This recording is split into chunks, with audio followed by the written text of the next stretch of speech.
watching another episode of TCU The Inside Story. I'm Curtis Anderson. Who are we talking about today? Coming right here to TCU Place for back-to-back performances, February 7th and 8th, post-grunge powerhouse, Collective Soul. Collective Soul provided the score for all my high school memories. Boasting 7 #1 singles, the band is probably best remembered for its first one, 1993's Shine. However, their triple platinum self-titled follow-up album is guaranteed to be in everyone's CD collection, and I'm pretty sure the opening riff to Smashing Young Man was stuck in my head for over 2 months at one point in my life. Da-na-na-na-na-na-na-na-na. That's the one. We're going to have a phone interview with Collective Soul coming up a little bit later, but first we're going to take a look at Collective Soul's opener, Quebec's own Jonas.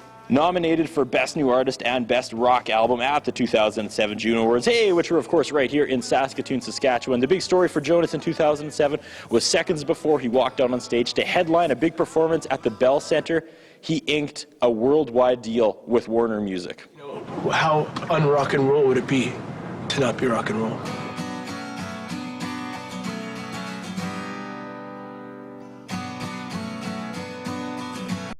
She's fine on the outside, so fine, make you wanna cry. All of the boys want a piece of her time, all of the girls want her out of their lives. Ready? All night, here she comes like a comet racing through the night. Here she comes like a crazy little satellite, and she burns anybody drawn into her light. You can't hold on, no, you can't hold on to her. First of all, huge props. You guys got a lot of heart agreeing to back-to-back shows here in Saskatoon while we're breaking all sorts of records for coldest days ever. I've heard chatter amongst the other guys about it. Intimidated by the weather, because we did hear that it was we're talking 30, 40 below, so I'm not worried about it, man. I'm not going to be doing any hiking or anything like that, so I'm ready to rock. You can tell afterwards is going to be a little bit different just by looking at the album, with the exception of 2000's Blender, which came out on my birthday, November 13th, by the way. All album covers for you guys are always art. This one is an actual photo of all band members at what appears to be some sort of posh coffee house. What's the deal? Yeah, I mean, actually, it was kind of by accident in a way.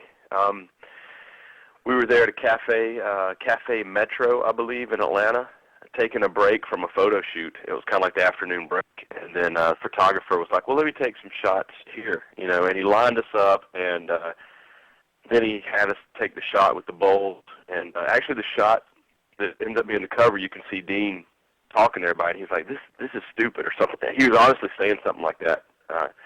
When that cover shot was taken, you can see him looking around like, what the hell are we doing, It was just kind of by accident, man. And as soon as we got the pictures, 3 of us out of 5 were instantly like, wow, that's cool. It reminded us like a Beatles shot or something. Kind of morbid trivia with Saskatoon, actually. I remember you guys were at Edgefest, 1997, August 31st. You stole the show. I was rocking out to you in the crowd. Went to my car, turned on the radio, and the first thing I heard was that Princess Diana had just died. Is that like a where were you when it happened? Do you guys remember that? Yeah, I do. I do remember the night. Tour in general, the whole Edgefest tour. Became great friends with the guys in Lady Peace and still are today. And I remember hearing the news. I mean, I remember being backstage, and I didn't find it until after we played, and it's probably the same thing with you. When you got back to your car, you found out.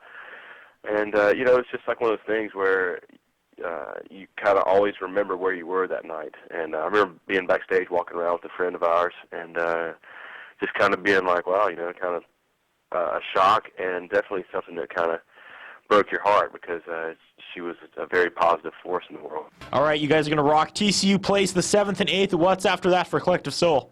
That's it, man. We're going to record more music in May and June. And, we had our little 2-3 year hiatus around 2002, 2003, and we're ready to keep creating records at this point. So we're planning on recording more music in May.